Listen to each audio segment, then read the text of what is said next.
வணக்கம் மக்களே, டுடே ஒரு super healthy green chutney recipe தான் பார்க்க போகிறோம். அதுக்கு முன்னாடி என்னோட சேனலை சப்ஸ்கிரைப் பண்ணாதவங்க கண்டிப்பாக சப்ஸ்கிரைப் பண்ணுங்க. கூட இருக்க பெல் ஐக்கானையும் மறக்காமல் கிளிக் பண்ணி வச்சுக்கோங்க. வாங்க இப்போ வீடியோக்குள்ளே போகலாம்.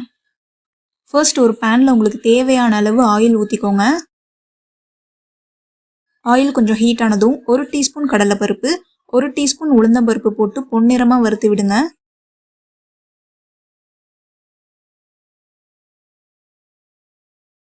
இப்போ இதில் ஒரு மீடியம் சைஸ் வெங்காயம், நீங்கள் சின்ன வெங்காயம் கூட ஆட் பண்ணிக்கலாம். 2 துண்டு இஞ்சி, 5 பச்சை மிளகாய். இது கொஞ்சம் காரமாக இருந்தால் தான் நல்லா இருக்கும். ஸோ உங்கள் காரத்துக்கு ஏற்ற மாதிரி போட்டுக்கோங்க.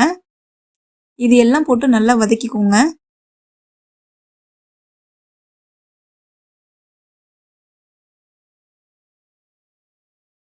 இப்போ கொஞ்சமாக புளி ஆட் பண்ணிக்கோங்க. புளி நிறையா போட்டுறக்கூடாது.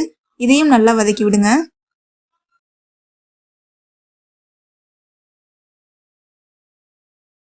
இப்போ இது எல்லாம் நல்லா வதங்கினதும் கருவேப்பிலை, புதினா, கொத்தமல்லி எல்லாமே தனித்தனியாக ஒரு கைப்பிடி அளவு எடுத்திருக்கேன்.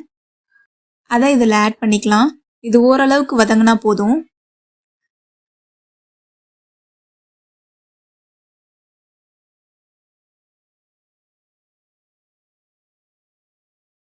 இது கூட ஒரு 1/4 மூடி தேங்காய் ஆட் பண்ணிக்கோங்க.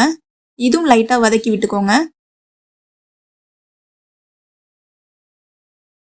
இப்போ இதில் ஹீட் எல்லாம் போனதும் மிக்ஸி ஜாருக்கு மாற்றி உங்களுக்கு தேவையான அளவு சால்ட் அப்புறம் தண்ணி ஆட் பண்ணி நல்லா ஃபைன் பேஸ்ட்டாக அரைச்சிக்கோங்க. அவ்வளோதான், நம்மளோட டேஸ்டி அண்ட் ஹெல்தியான க்ரீன் சட்னி ரெடி.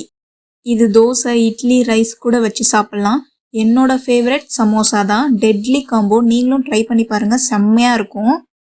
இந்த ரெசிபி உங்களுக்கு பிடிச்சிருந்தா லைக் அண்ட் ஷேர் பண்ணுங்கள். அண்ட் என்னோட சேனலை மறக்காமல் சப்ஸ்கிரைப் பண்ணிக்கோங்க. தேங்க்ஸ் ஃபார் வாட்சிங்.